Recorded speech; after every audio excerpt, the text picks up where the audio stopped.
Hola, somos Tomás, Staikov Moyá y Radi Radoslavov y venimos del IES Moisen. Nuestro tutor es Jacil Lafont y nuestro proyecto trata sobre el electromagnetismo.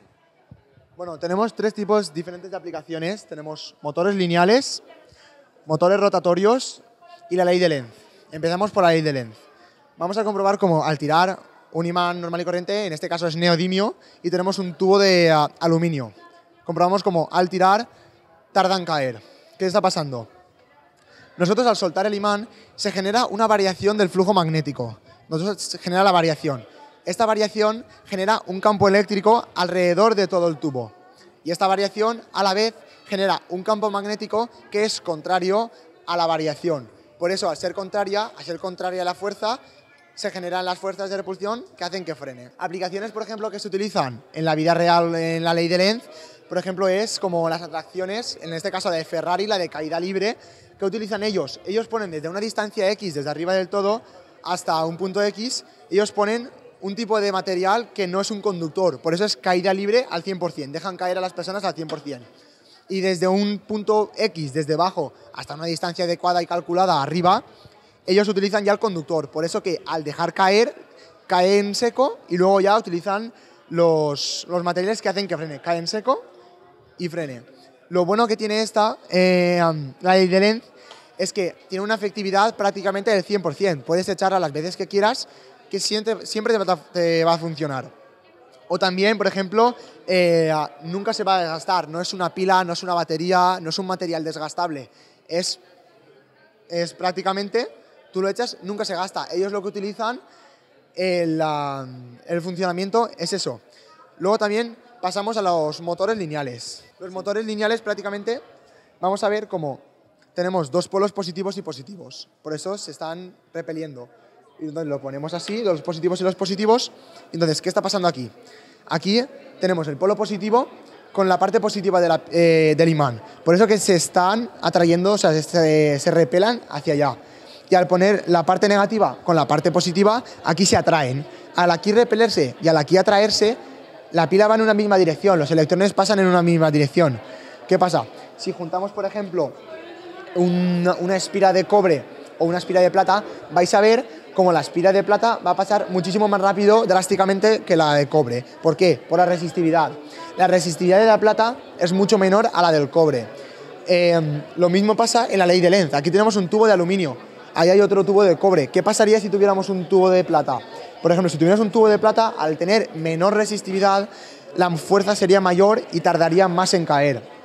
Pues lo mismo pasa en los trenes magnéticos. Vamos a ver, también hemos puesto como algunas acoplaciones aquí que hacen que roce la pila por alrededor de la espira. Esa es la diferencia entre un tren magnético y un tren levitatorio. El tren levitatorio es el que hoy en día está en funcionamiento, por ejemplo, en Japón, en Asia.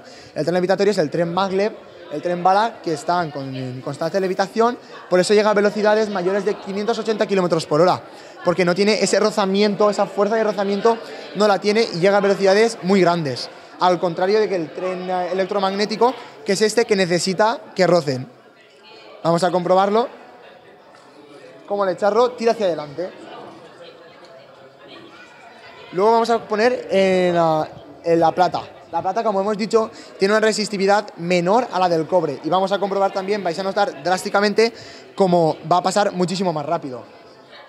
Lo soltamos y pasa muchísimo más rápido que el cobre, por la resistividad, porque la resistividad es mucho más pequeña que la del cobre. Y luego también pasamos a los motores rotatorios. Esto es un motor de corriente continua que tenemos la alimentación desde la pila, desde la petaca de 4,5 voltios.